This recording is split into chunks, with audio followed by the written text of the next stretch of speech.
Today is Sunday, August 11th, 2024. I have just a few comments on the present political situation.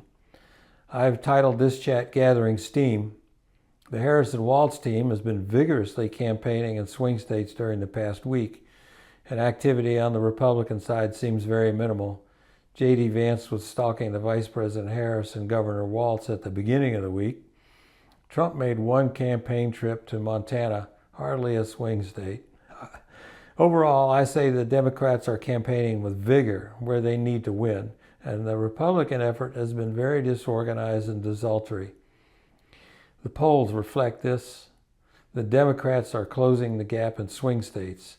Nate Silver's recent Silver Bulletin says Harris has only moved up in our forecast, going from a 38% chance of winning the Electoral College at model relaunch to a 54% chance now.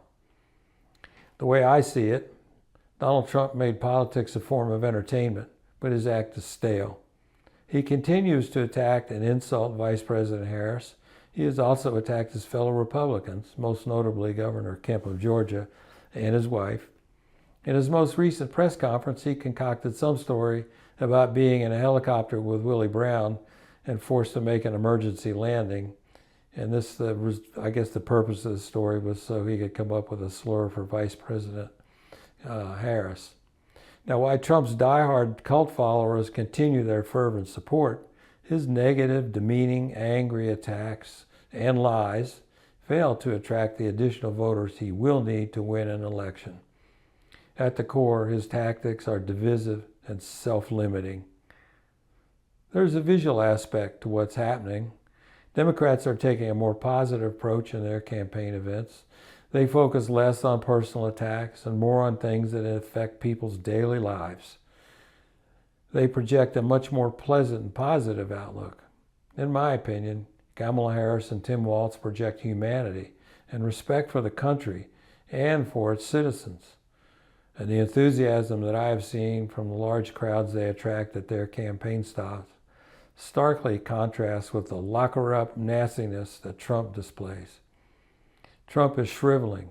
He has become the angry old man railing against the world. This is truly tiresome, and the Republican campaign is flailing. Of course, there's plenty of time for Republicans to correct course. Republican commentators seem to say that Trump just needs to begin to promote his policies in order to turn things around. Good luck with that. Furthermore, the Democratic convention takes place a week from now, so they will probably continue to garner the most media attention for a couple more weeks. This can only annoy Trump and make it more likely he will continue to search for the insults and the nicknames to attack his opponents. It remains to be seen whether he gets out on the campaign trail with a vigor to match Vice President Kamala Harris.